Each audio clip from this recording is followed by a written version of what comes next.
ప్రియమైన సహోదరి సహోదరులందరికీ హృదయపూర్వకమైనటువంటి వందనాలండి. ఈ యొక్క సందర్భంలో దైవ వాక్యాన్ని మనము ధ్యానించుకుందాం. దైవ గ్రంథాన్ని మనం ఊరికే చదువుకుంటే ఏమి అర్థం కాదు.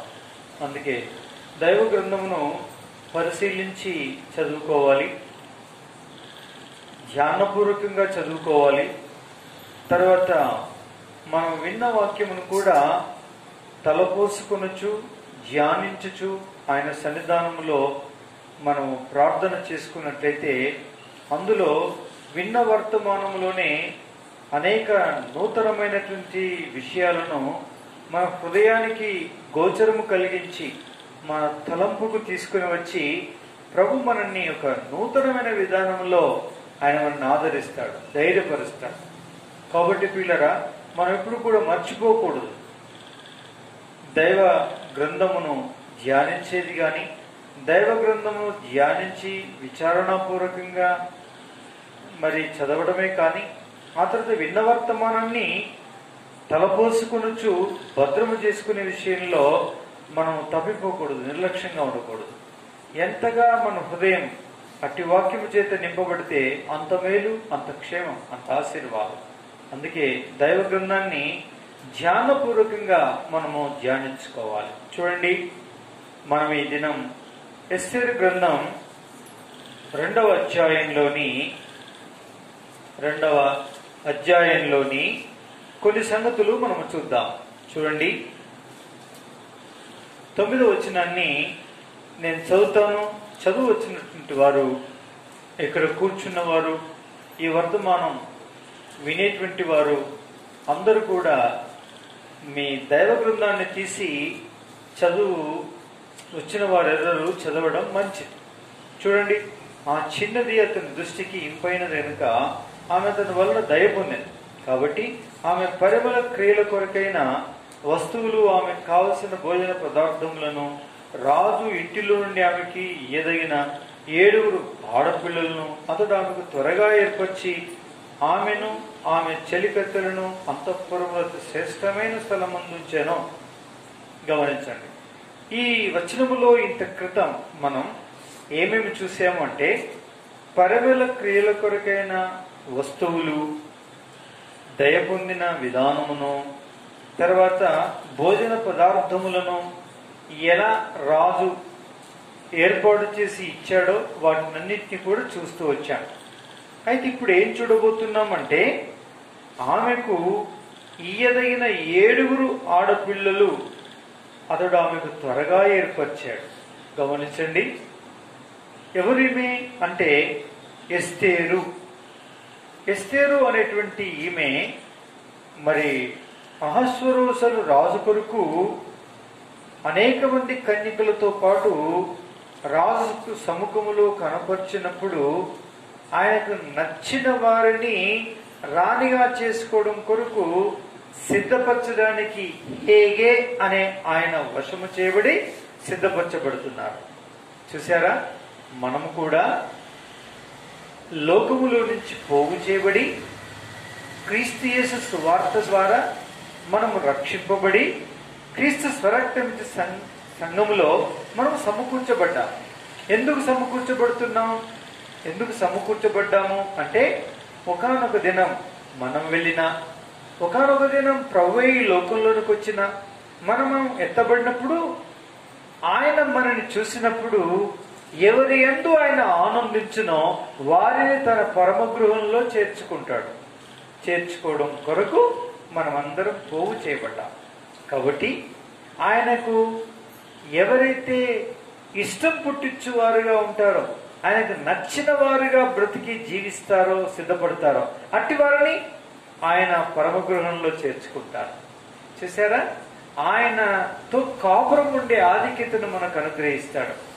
నా ప్రియులరా, అందుకే మనం ఈ ప్రార్థన చేసుకోవాలి. దేవా, నాకిచ్చే పాటలు, నాకిచ్చే వాక్యము, ఆరాధన కొరకైన వాక్యము, బల్ల కొరకైనటువంటి వాక్యము, నాకు అవకాశం ఇచ్చే సాక్ష్యం పంచుకోవడం కొరకైన ఆధిక్యత, మరి సువార్త చెప్పేటువంటి ఆధిక్యతలు, ఇవన్నీ కూడా నేను సద్వినియోగం చేసుకుని నేను వాడబడి అనేకుల నిమిత్తం అనేకుల కొరకు వాడబడి అనేకుల్ని సమకూర్చగలిగే మంచి బల నమ్మకమైన దాసుడా అనే పేరు తెచ్చుకునే జాబితాలో నేనుండి నీకు ఇంపైన మీకు నచ్చిన విధానంలో బ్రతుకుల ద్వారా మీరు వచ్చినప్పుడు లేక నా యాత్ర ముగించినప్పుడు మీ సన్నిధిలో ఎలాంటి పొరపాటు లేకుండా కల్మషం లేకుండా నిర్దోషమైన వ్యక్తిగా కనిపించడం ద్వారా నీ సన్నిధిలో చేరే భాగ్యం నాకు ఇవ్వుతండి అని మనం ప్రార్థన చేసుకోవాలి. అందుకొరకు దేవుడు మనల్ని ఏం చేస్తున్నాడు? సంఘముగా సమకూర్చి మనకి ఇదంతా పోషణగా మనకు అనుగ్రహించి మనల్ని పెంచి ఏం చేస్తున్నాడో మన ప్రభు సిద్ధపరుస్తున్నాడు. దీన్ని మనం సద్వినియోగం చేసుకోవాలి దేవుని పిల్లలుగా. అలా లేకుంటే మనం రక్షింపబడినది వ్యర్థమవుతుందేమో, మనం వచ్చి ప్రభు మందిరంలో ఉండడం వ్యర్థమవుతుందేమో, దేవుని యొక్క వాక్యం వినడం అనేది వ్యర్థమైపోతుందేమో, మన కొరకు ప్రయాసపడు వారి కాపరి యొక్క కాపరత్వం వ్యర్థమైపోతుందేమో, మనకు పోసిన వాక్యము, మనకు తినిపించిన పరలోకు మన్నాను మర్మయుతమైన ఆహారము వ్యర్థమైపోతుందేమో. అమ్మో, అలా వ్యర్థం ఎవరికి కాకూడదు అంటే మనం ఇట్టి సిద్ధపాటు హృదయం కలవారమైన సన్నిధిలోనికి వచ్చి ఆయన వాక్యాన్ని విని దాన్ని ధ్యానించుకొని దాన్ని నెమరు వేసుకొని దాన్ని హృదయంలో భద్రపరుచుకొని మన విభుడైన యేసుక్రీస్తు వారి రాకడ కొరకు సిద్ధపడి ఉండాలి. అందుకొరకు మనల్ని సమకూర్చినాడు ప్రభు. అందులో అలాగే సమకూర్చబడినటువంటి కన్యకలలో ఎస్తేరు ఒకరు. ఈ ఎస్తేరు మనకు సాదృశ్యంగా ఉంది కాబట్టి ఎస్తేరు ఏ రీతిగా పోషింపబడుతుందో, ఎందుకు పోషింపబడుతుందో, అందుకే మనం కూడా పోషింపబడి సిద్ధపడి మన పరలోకపు విభుని కొరకు ఆయత్తపడి ఆయన వచ్చినప్పుడు ఆయనతో ఎత్తబడాలి. మనం పిలువబడితే వెళ్ళి ఎలాంటి దోషం లేని వారమై ఆయన హక్కును చేరుకోవాలి. అందుకొరకు ఇట్టి వాక్యాన్ని మనం ధ్యానిస్తున్నాం. అట్టి వాక్యము ప్రభు మనకిస్తున్నాడు కాబట్టి దీన్ని మనసులో పెడదాం. మనం చూడండి, ఇప్పుడు 7 కన్యకలను చూడండి. 9వ వచనంలో చివరి భాగంలో ఆమెకు ఈయదగిన 7 ఆడపిల్లలను అతడు ఆమెకు త్వరగా ఏర్పరిచాడు. 7 ఆడపిల్లల్ని ఏర్పరిచాడు. ఎందుకు ఈ 7 ఆడపిల్లల్ని ఏర్పరిచారు అంటే, వారిని నిజంగా ధ్యానిస్తే ఆ 7 ఆడపిల్లలు ఎవరు, ఆ 7 ఆడపిల్లలు ఎందుకు లెక్కబెట్టి ఇచ్చాడు, ఈ ఆడపిల్లలు ఆమెను ఏం చేస్తూ వచ్చారు, ఈ ఆడపిల్లలు అనేటువంటి వారు ఎందుకు ఏర్పరచబడ్డారు అంటే, ఆమెను రాజు నచ్చిన విధానములో సిద్ధము చేయడానికి, గుణలక్షణాలు సిద్ధం చేయడానికి, ప్రవర్తనను సిద్ధం చేయడానికి, తన వేషధారణను సిద్ధం చేయడానికి, ఆమెను చూడంగానే మెచ్చి ఆమెను రాణిగా చేసేసుకోవాలి. అందుకొరకు ఈ ఆడపిల్లలు ఈమెను ఏం చేస్తూ ఉంటారు? సిద్ధం చేస్తూ ఉంటారు. శారీరకంగా సిద్ధం చేస్తారు, ఆత్మీయంగా సిద్ధం చేస్తారు, మానసికంగా సిద్ధం చేస్తారు. అన్ని విధములైనటువంటి పరిజ్ఞానాల కలిగినటువంటి రాణిగా ఆ పొందబోయేటువంటి సింహాసనం, పొందబోయేటువంటి కిరీటధారి అయి ఉన్నట్టు కొరకైనా అర్హతలు సంపాదించుకోగలిగేటువంటి గొప్ప అద్భుతమైనటువంటి దాన్ని అంగీకరించబడడానికి సిద్ధపరచడానికి ఈ 7 ఆడపిల్లల్ని ఏర్పాటు చేయడం జరిగింది. చూసారా? అలాగుననే దేవుడు మనల్ని పరలోకమందున్న మన ప్రభువు మనల్ని చూడగానే మనల్ని మెచ్చి మనల్ని చేతులు చాచి చేర్చుకొని మనల్ని కౌగులించుకొని తన సొంత వారిగా స్వీకరించి తన ప్రక్కన కూర్చుండబెట్టుకోగలిగే ఓ గొప్ప ఆధిక్యతను పొందు నిమిత్తం దేవుడు కూడా మన కొరకు ఇలాగునని ఏర్పాటు చేశారు. అరే, ఎస్తేరు కంటే 7 ఆడపిల్లల్ని దేవుడు ఏర్పాటు చేశాడు. హేగే అనేటువంటి ఆయన ఏర్పాటు చేశాడు. మరి అలాంటప్పుడు మన కొరకు ఆ 7 ఎవరు? ఈ కాలంలో క్రీస్తు రక్తముతో కడగబడిన దేవుని బిడ్డలమైన మనకు, మనము ప్రభువుని చేరడానికి, మనల్ని సిద్ధపరచడానికి ఆ 7 ఆడపిల్లలుగా పనిచేస్తున్న వారెవరు? వాళ్ళెవరు తెలిస్తే బాగుండే కదా మనకి. ఆ 7 యొక్క పనితనం ఏంటిది, దేని కొరకు వాళ్ళు ఏర్పాటు చేయబడ్డారు, దేనిని ఉపదేశించారు, దేనిని ఆమెకు ఉపచర్యలు పరిచర్యలు చేశారు. దాన్ని బట్టి ఆ రాజు అంగీకరించేటువంటి ఇష్టపడేటువంటి రాణి అవ్వడం కొరకైనటువంటి ఆధిక్యతను పొందగలిగిందామె అనేదాన్ని మనము నిజంగా ధ్యానిస్తే ఈ ఏడుగురు ఎవరిని చూపిస్తుంది అంటే, మనకు ఒక చోట అంటే నూతన నిబంధన గ్రంథములో అనగా అపోస్తలుల యొక్క కార్యముల్లో 6వ అధ్యాయములో ఒక 7 కనిపిస్తారు. నిజంగా ఎస్తేరును సిద్ధపరచడానికి ఎలాగున్నైతే 7 ఆడపిల్లల్ని ఆయన ఏర్పాటు చేశాడో, హేగే అనే ఆ పరిశుద్ధాత్మకు సాదృశ్యమైన జ్ఞానమని అర్థమిచ్చే హేగే ఎలాగైతే ఏర్పాటు చేశాడో, అదే రీతిగా పరిశుద్ధ సంఘము మీద అధ్యక్షుడుగా ఉన్నటువంటి పరిశుద్ధాత్ముడు ఈ 7 ఏర్పాటు చేశాడు. 6వ అధ్యాయం చూడండి, 6వ అధ్యాయం 4వ వచనం 5వ వచనం.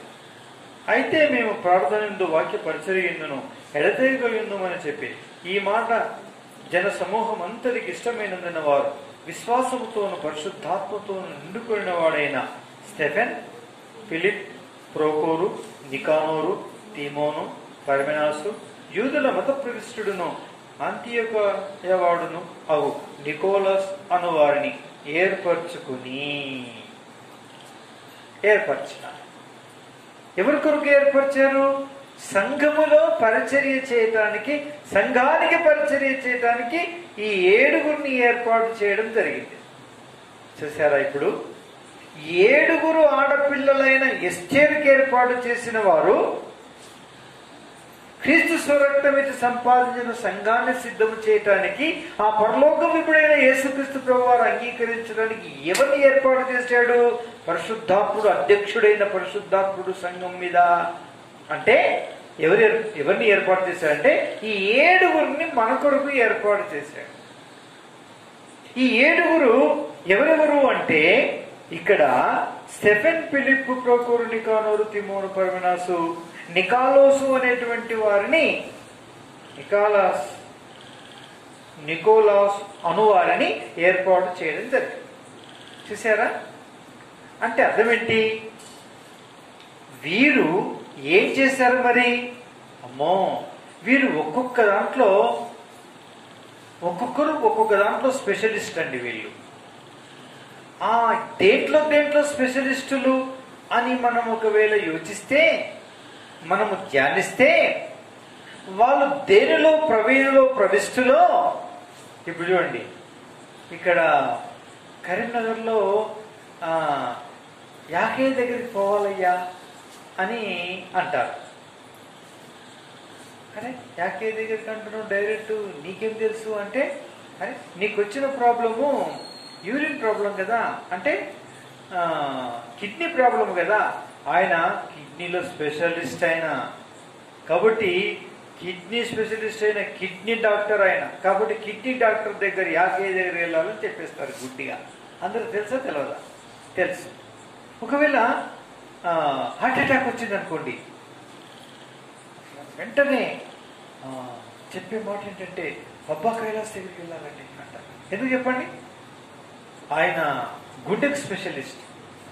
అంటే అలాగున దేనిలో అయితే ప్రత్యేకతను చదివి ప్రత్యేకమైనటువంటి ఒక విషయం కొరకు జ్ఞానం కలవారు, అనుభవం కలవారుగా ఉన్నారో వైద్యులు, వాళ్ళ దగ్గరికి వెళ్ళాలని ప్రయాసపడతాం, ఇంటిమేషన్ తీసుకుంటాం.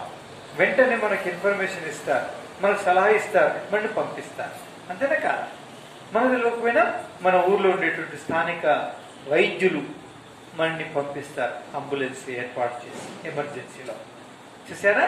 అలాగనే సంఘాన్ని సిద్ధం చేయడానికి ఈ 7 యొక్క పేర్లు, ఆ పేర్లలోనే వారి ప్రత్యేకత దాగి ఉందండి.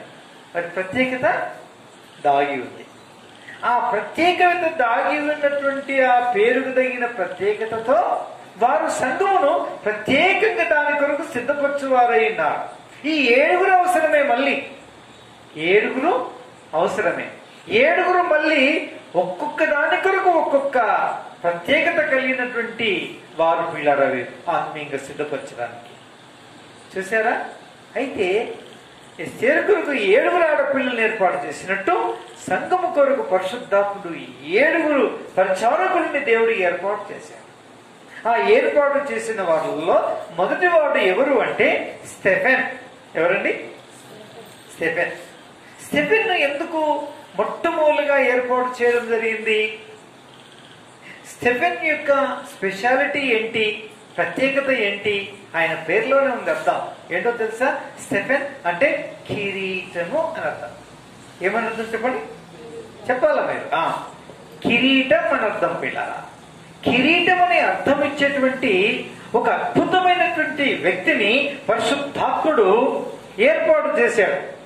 అంటే మనము చనిపోయిన వెంటనే లేక ప్రభువు వచ్చినప్పుడు రెప్పపాటులో మారిన వెంటనే, మనము పరమున చేర్చబడిన వెంటనే మనల్ని చూసి మనల్ని మెచ్చడమే కాదు, ఆయన తన్మయుడైపోయి మైమర్చిపోయిన వాడై ఒక కిరీటమును తీసి ఆ సంతోషములో ఏం చేశారట? మన తల మీద పెట్టేశారట.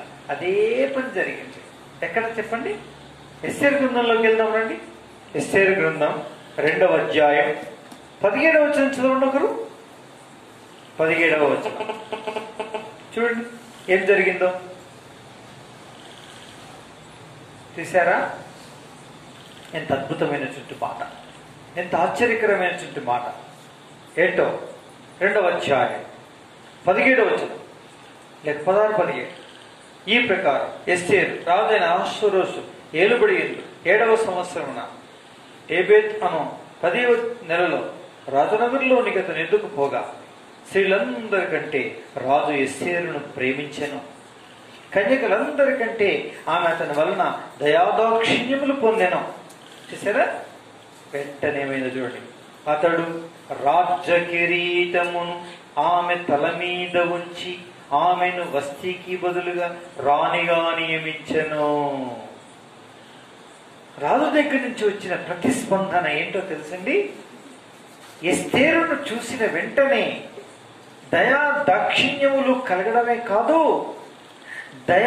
దయ పొందడమే కాదు, ఆమె తన్మయుడైపోయి అహష్వేరోషు అనేటువంటి చక్రవర్తి ఏం చేశాడో తెలుసా?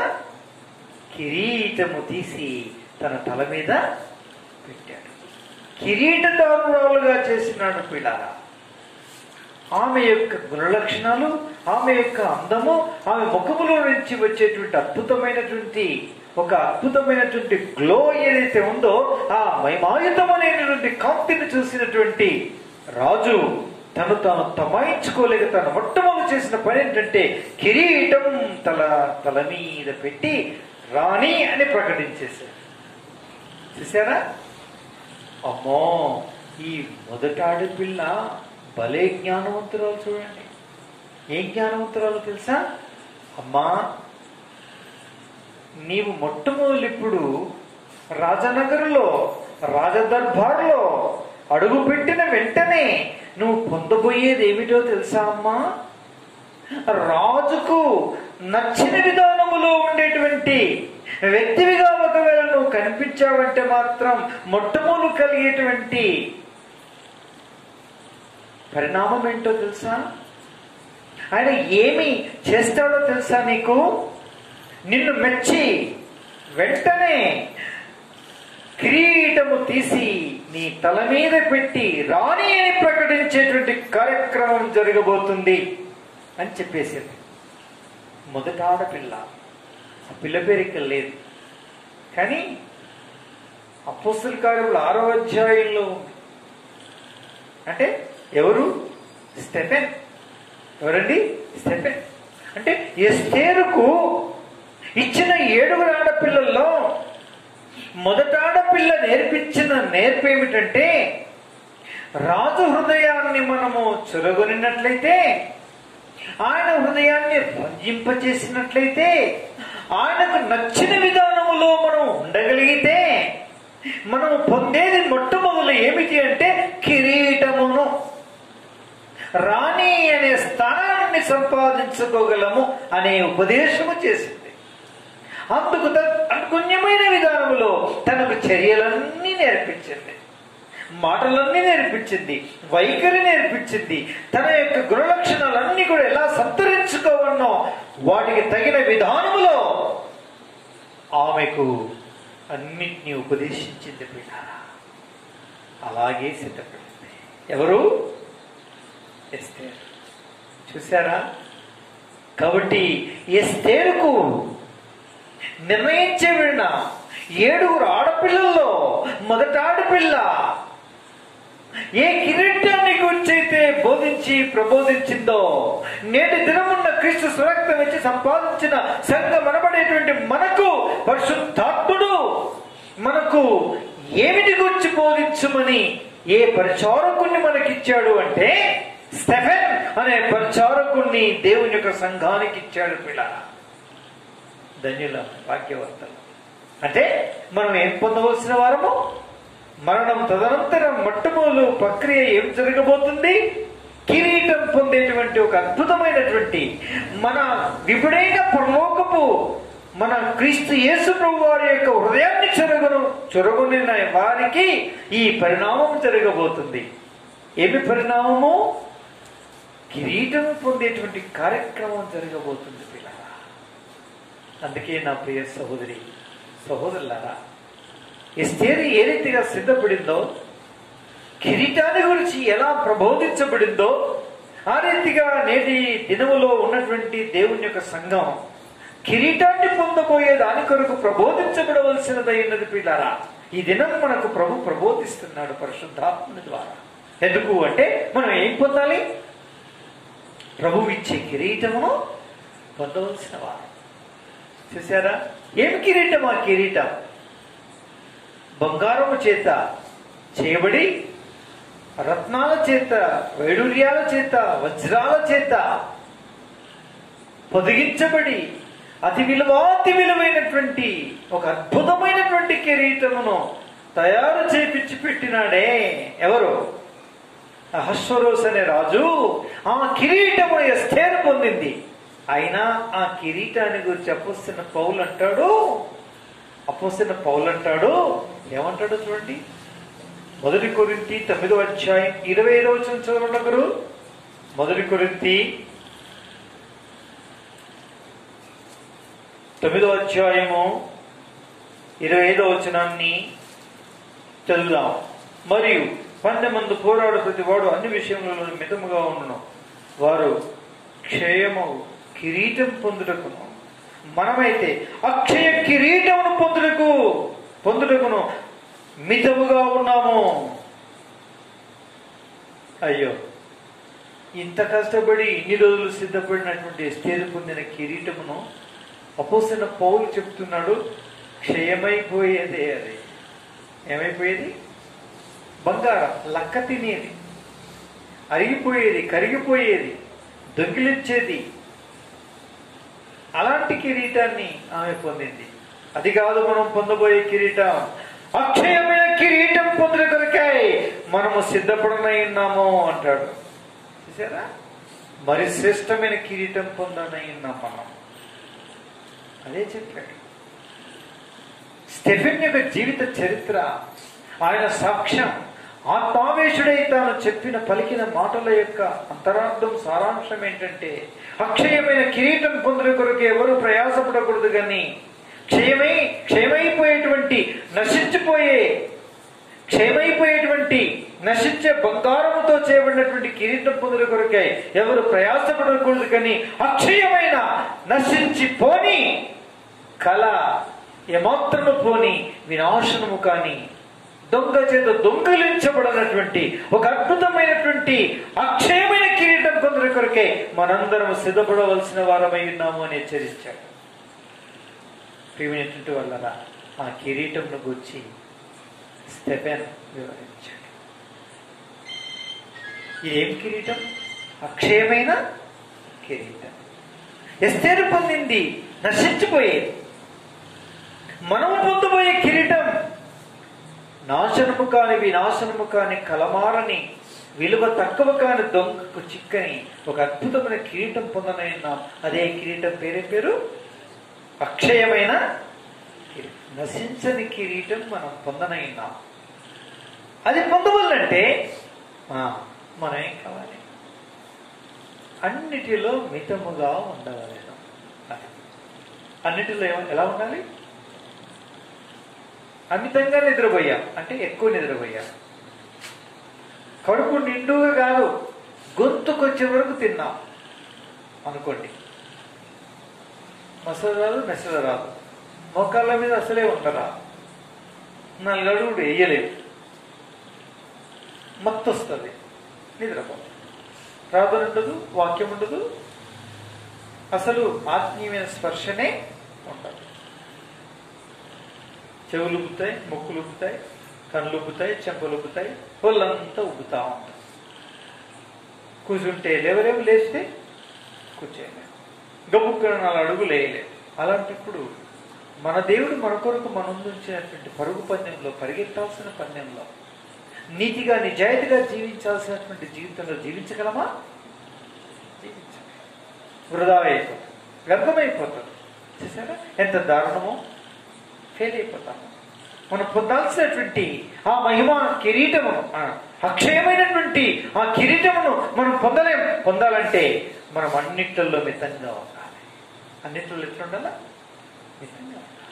అందుకే మన పితరులు రాజు బల్ల నుంచి వచ్చేటువంటి భోజనమును భుజించక పప్పు ధాన్యములు, కూరగాయ భోజనమును, శాకాహారమును ఆశించి అట్టి దాన్ని తృణీకరించారు. దానియేలు, శద్రకు, మేషకు, అబేద్నెగోలు లాంటి వారు. మొదటి ఆడపిల్ల ఇలాగే చెప్తుంటది, అమ్మా అందరూ తిన్నట్టు నువ్వు తిన్నావు అనుకో, చెంపలు ఉబ్బుతాయి, కళ్ళు ఉబ్బుతాయి, ముఖం వికారం అవుతుంది, రాదేమవుతుంట గొడ్డుపాడని పెరుగు ఉబ్బినట్టు. ఓకే, నేను అంగీకరించు, నువ్వు రానివి కావు, మితంగా ఉండు తల్లి, ఎంత తిన్నా అంతే, ఏం తిన్నా గదే లేదు. పెడతారు రాధాజ్ఞ ప్రకారంగా, సమృద్ధిగా పెట్టండి అని చెప్పిండు, కరెక్టే. ఆ పెట్టుడు కూడా పెట్టి పరీక్షించే పెట్టుగా వచ్చింది ఆహారం.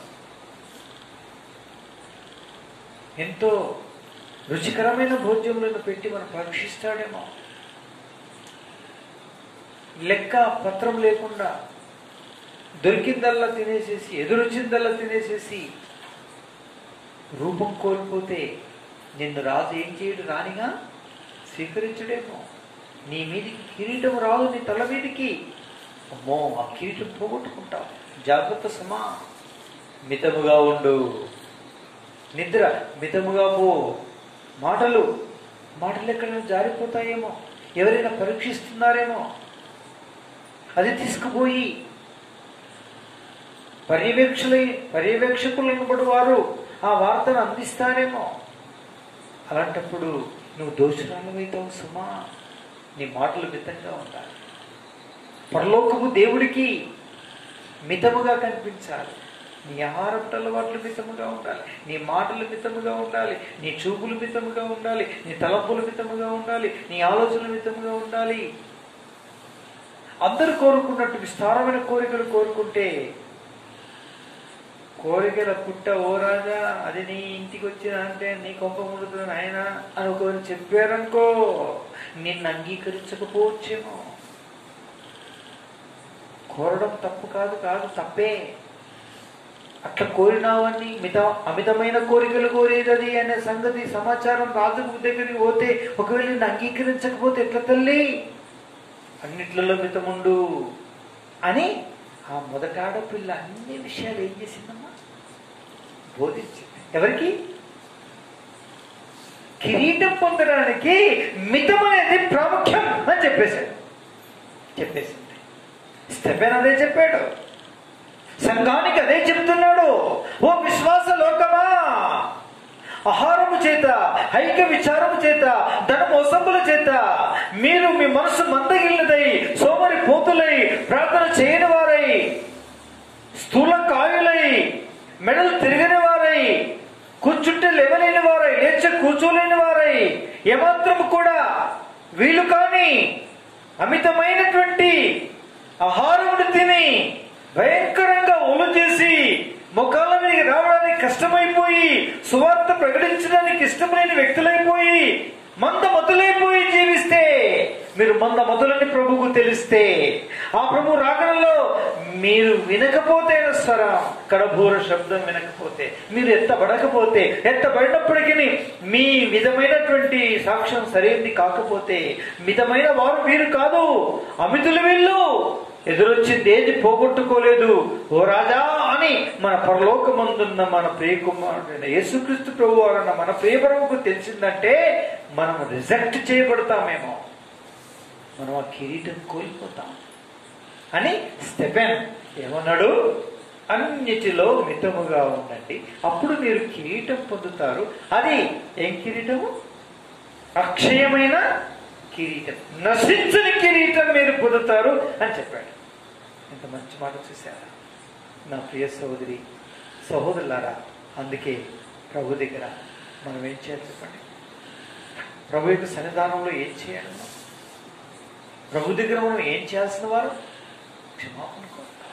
ప్రభువా నన్ను మన్నించు, నాలో కార్యం జరిగించు, నన్ను మితమైన వ్యక్తిగా చేయకండి, మీ కార్యముగా లోతుగా నాలో జరిగించు ప్రభువా అని ఏం చేసుకోవాలి? ప్రార్థన చేసుకోవాలి. మితంగానే ఉన్నామా? మన మాటలు మితంగానే ఉన్నాయా? మన యొక్క ఆహార పదార్థాల యొక్క అలవాట్లు మితంగానే ఉన్నాయా? మన చూపులు, మన తలుపులు, మన ఆలోచనలు మన కంట్రోల్లో ఉండి మితంగానే ఉన్నాయా? అమితమైన కోరికలు ఉన్నాయా? దేవుని ప్రజలైన వారికి తగదు. దేవుని ప్రజలైన వారికి తమ స్తోమతకు మించిన కోరికలు కోరడం కూడా పాపముగానే ఎత్తి చూపిస్తుంది దైవవాక్యం. ధనవంతుల ఒకటి అపేక్షించకండి. అట్టి అపేక్ష కలిగినలా మీరు తీసివేసుకోండి. లేకపోతే కొద్దిమంది అలాగే కొనసాగి తమ్ము తాము పొడుచుకుని సచ్చినారు అని రాయబడింది. సమస్తమైన కిడులకు మూలము ధనాపేక్ష అని రాయబడింది. అమితమైన కోరిక మనకు తగదని దేవుని యొక్క వాక్యం. అందుకే ఏ విషయాల్లో తప్పిదస్తున్నామో, ఏ విషయాల్లో మనం తప్పైనటువంటి వారమైనా, మనము అట్టి అక్షయమైన కిరీటం పొందడానికి అభ్యంతర కారణమైన అమితమైనవి ఏవైతే ఉన్నాయో వాటన్నిటినీ ప్రభు దగ్గర ఒప్పుకొని కడిగి పవిత్రపరచబడవలసిన వారు. అప్పుడే ఆ ప్రభు యొక్క సన్నిధానంలో మెచ్చుకొనబడి ఆయన కిరీట ఇచ్చే ఆ కిరీట దారులమై ఆయన సంతోషంలో పాల్పొందుతాం. లేకపోతే సిగ్గుపరచబడతాం. చూసారా? ఎస్తేరుకు ఏర్పాటు చేసిన ఆ 7 ఆడపిల్లల్లో మొదటి ఆడపిల్ల కిరీటాన్ని గూర్చి, కిరీటం పొందేదాన్ని గూర్చి బోధించే విషయంలో ఆమె ప్రత్యేకతను పొందినటువంటిది అదే చెప్పింది. అందుకే ఎస్తేర్ అలాగే తన యొక్క జీవితాన్ని క్రమపరుచుకుంది. అందుకే రాజు వలన కిరీటాన్ని పొందింది. ఆ కిరీటంను ఒక్క దెబ్బతో అది క్షయమైపోయేది అని చెప్పేసేసాడు. ఎవరండి? అపోస్తలుడైన. అంతకంటే శ్రేష్టమైన అక్షయమైన కిరీటం మనం పొందవలసిన వారమైనాం. తస్మత్ జాగ్రత్త, ఇంకా జాగ్రత్తగా ఉండాలి, మనం మితముగా ఉండండి అని చెప్పాడు. నేనైతే నన్నేనే నల్లగొట్టుకొనిచున్నాను, ప్రతిదాని కొరకు నల్లగొట్టుకొనిచున్నాను, ప్రతిదాని కొరకు నా మనసును విరిచేసుకుంటున్నాను. మితముగా ఉంటాను. నా ముందున్న పరుగు పందెంలో పాలు పొంది కిరీటం పొందాలని ఉద్దేశించేట అన్నిటినీ నేను మితముగా ఎంచుకోవచ్చు. మితముగా నేను తీసుకుంటున్నాను, మితమును పాటిస్తాను. ఎంత మంచి మాట! ప్రతిష్ఠించుకున్నాను. ప్రభావం నాలో కాదు. లేకపోతే పొందబోయే కిరీటం కోల్పోతాం. క్షమాపణ పొందుతున్నామా? ప్రార్థన చేసుకుంటాం. మోకరించండి, అటు చూడొద్దు, ప్రార్థనలో ఉండండి. వీళ్ళరా ప్రార్థన చేసుకుంటాం. ఒక అప్పగించుకుందాం. ప్రభు ఇట్టి వాక్యం దీవించి ఆశీర్వదించండి కాక.